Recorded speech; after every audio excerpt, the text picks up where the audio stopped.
Hello friends, welcome back to my channel Bong Babu vlog. Sikkim যাত্রার তৃতীয় পর্ব নিয়ে আমি তোমাদের সামনে আরও একবার হাজির। আজকে আমাদের গন্তব্য গ্যাংটক। যাত্রাপথে আমরা এখন যাব নামচি, তারপর সেখান থেকে যাব রাবাংলা, তারপরে আমরা সন্ধেবেলা পৌঁছবো গ্যাংটক। এই পুরো যাত্রাটা দেখতে আমাদের পুরো ভিডিওটা তোমাদের কিন্তু দেখতে হবে। কথা মতন আমরা কিন্তু এসে পৌঁছলাম নামচিতে, যেটা সাউথ সিকিমে অবস্থিত। এই নামচির বিশেষ আকর্ষণ হলো এখানকার 4 ধাম। আমরা নামচিতে এসেছি সবাই, এই যে হাই তুলছে, খুব টায়ার্ড। হাই বলে দাও মায়েরা।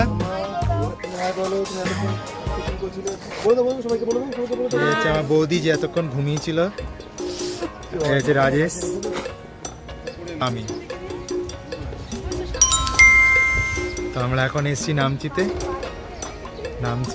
আমরা এখন এখানে 4 ধামে দেখতে পাচ্ছ।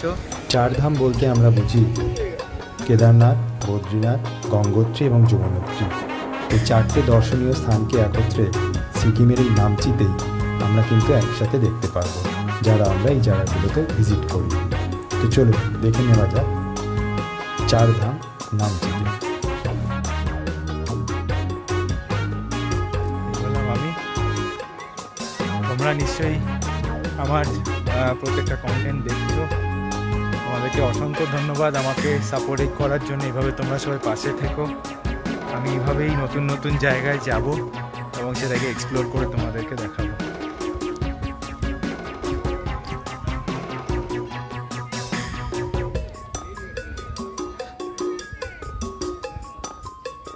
এটা হচ্ছে নন্দীশ্বরা ধাম দ্বার, এটা হচ্ছে মুখ্য দ্বার।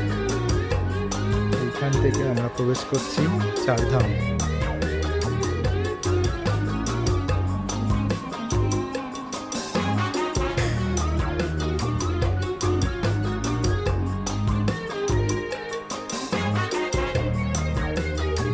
পেলিং থেকে এই নামচি 4 ধামের দূরত্ব প্রায় 47 কিলোমিটার, যেটা পৌঁছতে আমাদের সময় লেগেছিল মোটামুটি 2 ঘন্টার কিছু কম। আমরা সকালবেলায় ব্রেকফাস্ট সেরে পেলিং থেকে রওনা দিয়েছিলাম এই নামচির উদ্দেশ্যে। এই জায়গাটা এতটাই সুন্দর এবং চারিদিকটা যেহেতু পাহাড় দিয়ে ঘেরা, তোমাদের কিন্তু খুবই ভালো লাগবে এরকম একটা দর্শনীয় স্থানে ভিজিট করতে। কথায় আছে 4 ধাম একসাথে যদি দর্শন করা যায় তাহলে নাকি ছোট ছোট মনস্কামনা একসাথে পূর্ণ হয়ে যায়।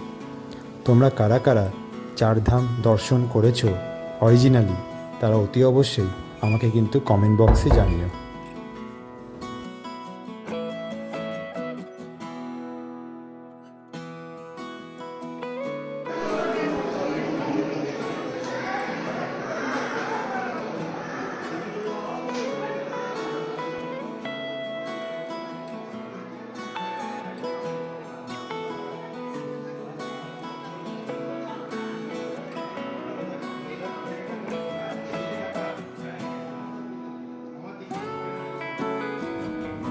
নামচি পরিদর্শন করে এরপর আমরা এসে পৌঁছলাম রাবাংলা, যেখানকার প্রাকৃতিক সৌন্দর্য আপনাদের প্রত্যেককে মুগ্ধ করবে। তো চলুন দেখে নেওয়া যাক। রাবাংলার অন্যতম এবং প্রধান আকর্ষণ হলো এখানকার বুদ্ধ পার্ক, যার প্রবেশ মূল্য মাত্র 80 টাকা। তো আমরা এখান থেকে কিন্তু প্রবেশ মূল্য কেটে এখন এগিয়ে চলেছি বুদ্ধ পার্ক পরিদর্শনে। এটা হলো রাবাংলা। আমরা রাবাংলাতে এসে হাজির। সুন্দর একটা পরিবেশ, চারিদিকে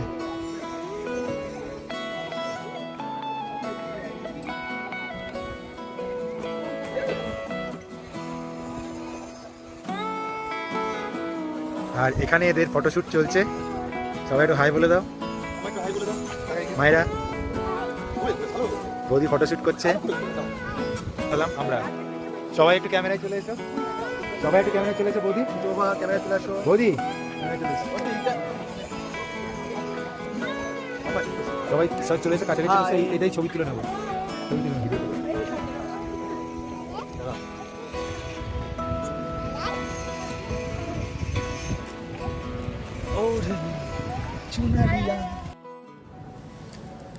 এরপর আমরা এসে পৌঁছালাম আমাদের বহু প্রতীক্ষিত জায়গা গ্যাংটক। হোটেলের রুম থেকেই সকাল সকাল আমরা কিন্তু পাহাড়ের প্রাকৃতিক শোভা দেখতে দেখতে দিনটা শুরু করলাম। আজকে আমাদের চতুর্থ দিন আমাদের এই সিকিম যাত্রার।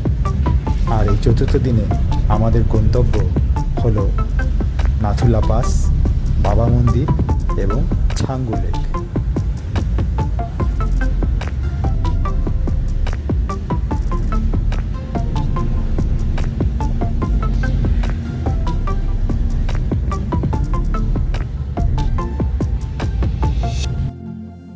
অনেকটা আশা এবং মনের মধ্যে ভয় নিয়ে আমরা কিন্তু এসে পৌঁছলাম ছাঙ্গু লেক।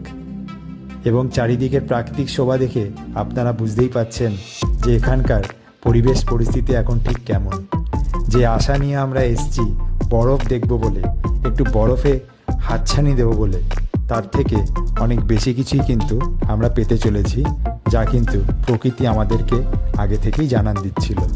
তো চলুন দেখে নেওয়া যাক আমরা যে আশা নিয়ে আজকে এসেছি সেই আশাটা সত্যি আদতে পূর্ণ হয় কি। ছাঙ্গুতে এবং নাথুলা পাস পৌঁছানোর জন্য আমাদের কিন্তু আগে থেকেই পারমিট করে নিতে হয়েছিল, যেটা আমাদের ড্রাইভার ভাই প্রশান্ত কিন্তু সব আয়োজন করেই রেখেছিল। তো সেদিক থেকে কিন্তু কোনো রকম কোনো অসুবিধাই আমাদের হয়নি পারমিট পেতে। শেষমেশ আমাদের আশা পূরণ হলো, আর আমরা সেই আশাতেই এসে পৌঁছলাম নাথুলা পাস। গ্যাংটক থেকে যার দূরত্ব মাত্র 40 কিলোমিটার। দুজনে একটা ফ্রেমে আয়, দুজনে একটা ফ্রেমে এসো। রাইস এগো।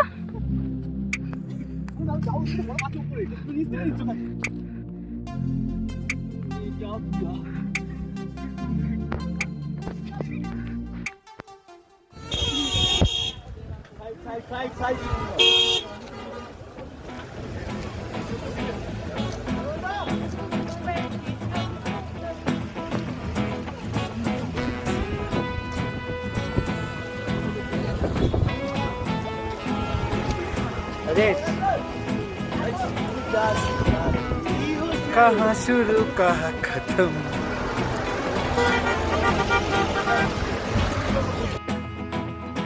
বরফ দেখার আশা তো ছিলই, তার সাথে আমাদের উপরই পাওনা হলো এই প্রবল তুষারপাত। আর এই প্রবল তুষারপাতকে সাক্ষী রেখেই আমরা কিছু মুহূর্তকে আমাদের এই যাত্রার ফ্রেমবন্দি করে নিলাম। এরপর আমরা গ্যাংটক ফিরে এসে প্রস্তুতি নিলাম বাড়ি ফেরার।